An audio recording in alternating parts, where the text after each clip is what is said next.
I did the GA DevOps module, and I focused on React, and I used team project we made with Garrett, Catherine, and Will from Unit 3 as the code base. So what I want to do for this presentation is basically just like go through the like the sort of process of the pipeline basically, and just demonstrate how that works as a developer who's trying to use Docker. So the first thing is like, what's it look like when you're trying to develop? So I'll do like this command right here. I won't like build or remove orphans because that takes a little longer. But yeah, basically you put that in here, and it's going off of the development Docker file for the back end.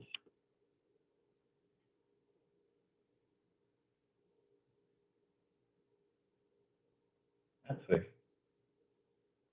Anyway, it's going off the development file for the back end. It's going, oh, that's why I'm in the wrong.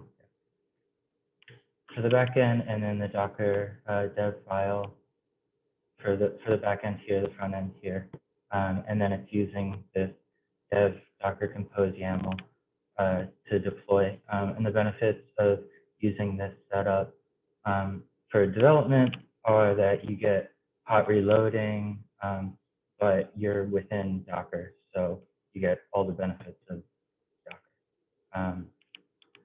Yeah, and my main focus while doing this, because there are just so many steps, like if I go through all the steps, it takes me like an hour and a half just to process them, at least for like the setup from scratch. A big focus of mine was creating this README that really outlines like all the steps for all the different things. So now we're up and running here, and we're on localhost 301.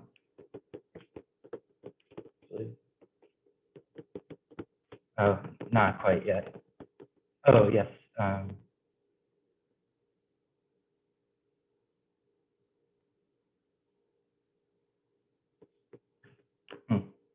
Well, that's unfortunate.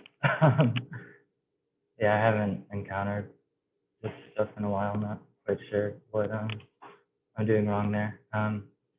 But yeah, basically you get hot reloading when you go with development. Maybe I'll just do the whole command.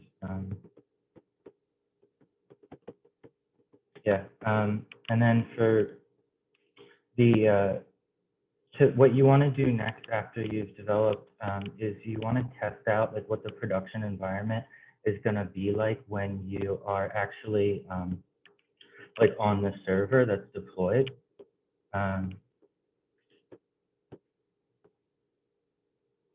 When you're actually on the server that's deployed, so you want to try to mimic that. So that's what the pre-production YAML is for, and that goes off of the Docker file prod, and that's in the respective backend and front ends. And you do pre-production first, and then test production, because basically in pre-production, I did this using authorization with a local Mongo server running on port 27071. So it's not on Atlas. It's actually on like Compass, which is local for you. But when you want to do that with authorization, you first have to create an unauthorized Docker container that runs it and without auth in the Mongo mode, and then you from within that you create an authorized user for that volume, so that you can log back in as that when you're doing the test production. But when you're actually on the I use the DigitalOcean droplet, which is basically like a server that you can SSH into and run the containers and have them hosted and be live and accessible through the internet, you're logged in as root, and so that process doesn't really need to happen.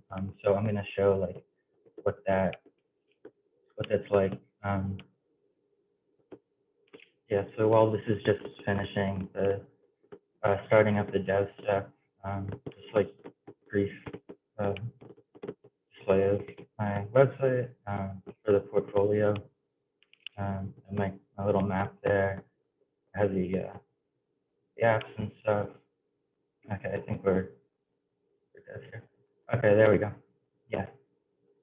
So like it's working and everything, but this is yeah, and then so like for hot reloading, like you can see like if I go to blue here or something,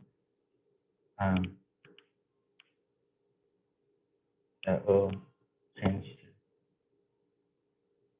to blue in a second. Yeah, so it's compiling the backend, and now it's blue. I guess it's really a bit faster, especially if you're not on such an old computer as I am. And you know, node them on in the backend, so that'll restart the backend as well. Yeah, so you can see like the server's restarting there. So that's the development environment.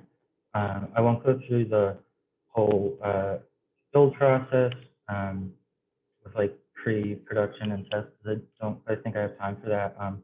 But I will just show like the DigitalOcean remote droplet real quick, so you can see what that's like. I actually really like it. Was hard to figure out at first, but once you have like all of the commands ready, and they have to be very correct, like to set up the droplet and everything, you can actually deploy this stuff pretty quickly into a droplet. And I actually am going to start doing this for my backend servers, just because like they are live 24/7 without having to reboot at a very low cost. So I like that. So anyway, like you just SSH into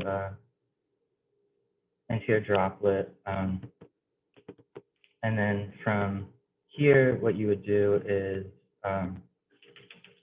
you pull from Docker Hub the images that you create in the pre-production step. So I'll pull the client, and I'll pull the server, and then yeah, it's just Docker compose up, and you're ready to go. And now it's live at that IP address, which is like over here. Some things I still need to do are figure out how to get HTTP S going, and also how to connect my custom domain. But yeah, that's basically the process for it. When you're actually like running this and having it, you do it in detached mode, so the command is slightly different. So you can like still access the terminal and stuff. So I'll just do docker compose -d, and the site will go back live again, but it won't like consume my terminal with a log. Yeah, and then some other things are like, there are a lot of steps here that I'm following, but there are tools that you can use, like Jenkins, which I really didn't like have time to fully figure out. But basically, you would have like a Jenkins file and /make file, and that would automate this stuff for you. So like if you know about like GitHub Actions or like Heroku pipelines, like that's basically yeah, that's basically like the idea of it. So I just want to show like what Jenkins looks like real quick, because I do think it's pretty cool. But yeah, that's my project. Thank you. Awesome, Ian. Okay, cool. So you're loading up Jenkins. We'll let that load up before I tell you the cool stuff. Well, maybe we could talk while it's loading. So yeah, awesome work. the DevOps capstone module is the most challenging one of the 3 capstone modules. So Alex and I know firsthand, we've like kicked it around quite a bit, and it was tough. So that's really awesome what you've ended up doing here. Actually got some insights from you in how you've done it. And I had a question as well of how to deploy. So yeah, you went above and beyond by actually even like deploying it to DigitalOcean, and the mechanism for that, because the challenge I have is like, how do you get the images from one place to another? And it sounds like you answered that. You put them in Docker Hub, and then you're pulling the images from that on the server side. Is that right? Yeah, so the commands are right here. So like after you test how it's going to be in production, that's where you create these images. So you just go into each individual folder, do Docker build, and then push to your repo and tag it. Same with the server, and then that's it. And this is the command for creating the droplet. Here's some stuff when that fails, because it will. But yeah, exactly. This is amazing too. This is your README file in the project. Yeah, because like online there were so many like outdated things and things where one line was broken. It was like, so it was just a process of trying and failing and trying and failing. But yeah, this README does work, and I also recorded like an hour and a half long thing that I'm going to put on YouTube for anyone who's interested in using Docker and deploying to DigitalOcean, like a full stack MERN thing with Mongo. I'll share that link. All right, thanks. Yeah, I'm going to follow up with you on that, because if you don't mind, we like to use this as an example, like solution code for it, because I appreciate all like the documentation you've done as well. So yeah, let's follow up on that too. But yeah, that looks great. That README is amazing too. Also, I wanted to see if I understood right. Are you running MongoDB in a container as well?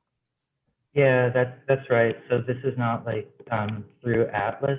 So if I'm in like my on the server, like if the image is there, but for example, like if I boot up the authorized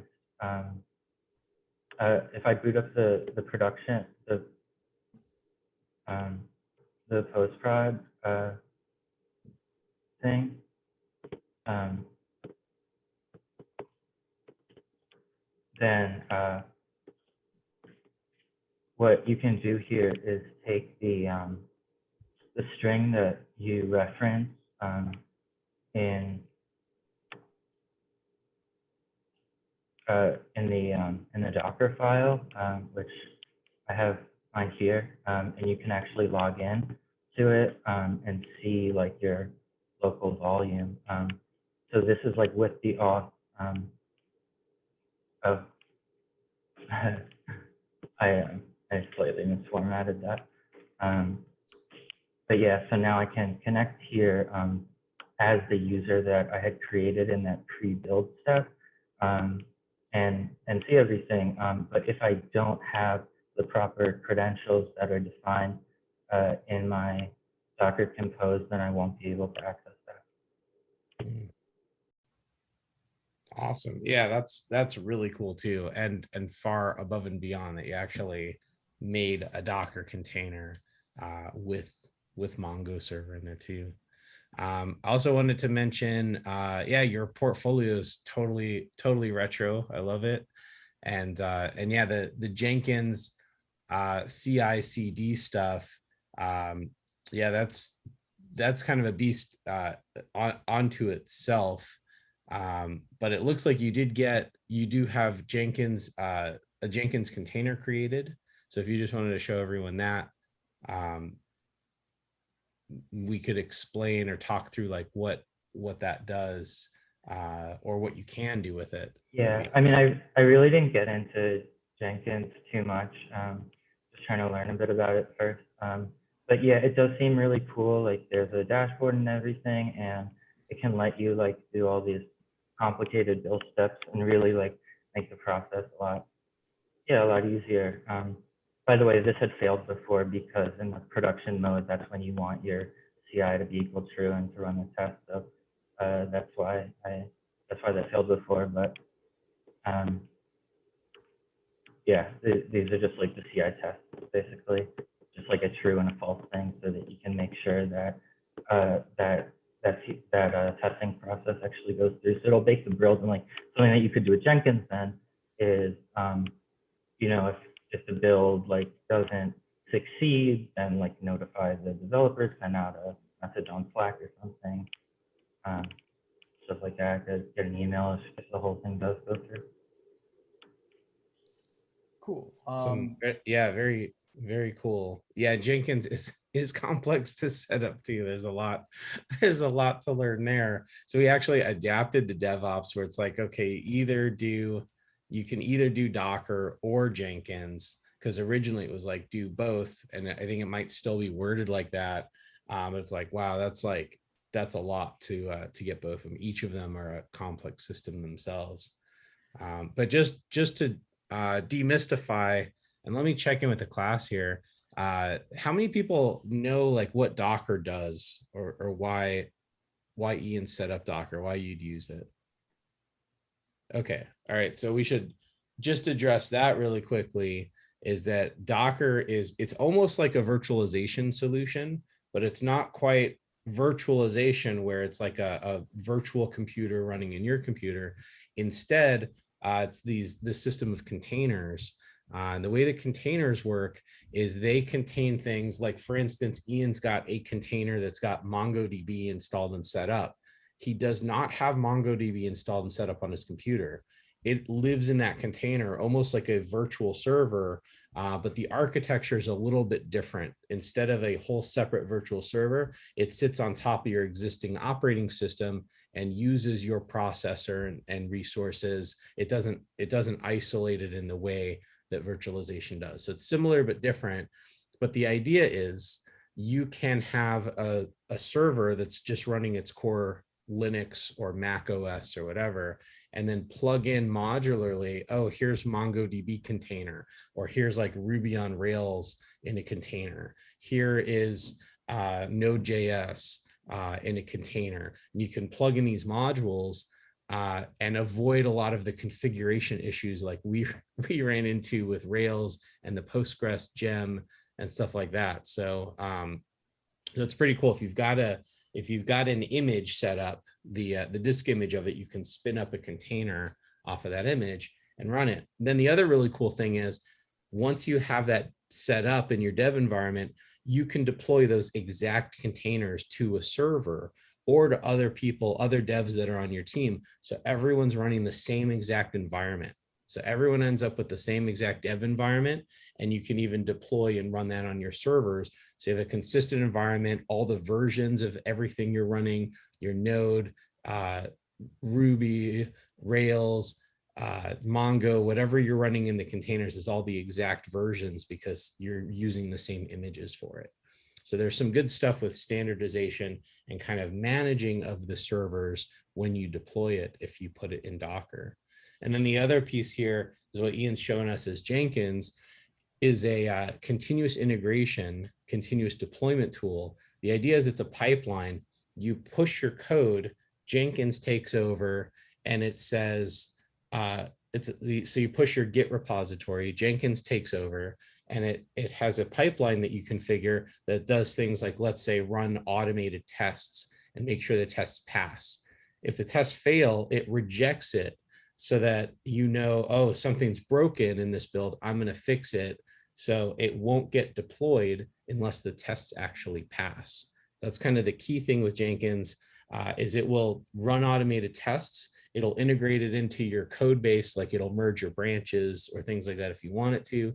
It'll deploy it to your production server, but only if it passes each stage of the pipeline. And if it fails anywhere there, it protects you from accidentally going live with code or merging code into your main code base that has bugs in it. Very cool. Okay, anybody, any questions? Going once, going twice. Applause! Yay! Docker's super cool. I love Docker.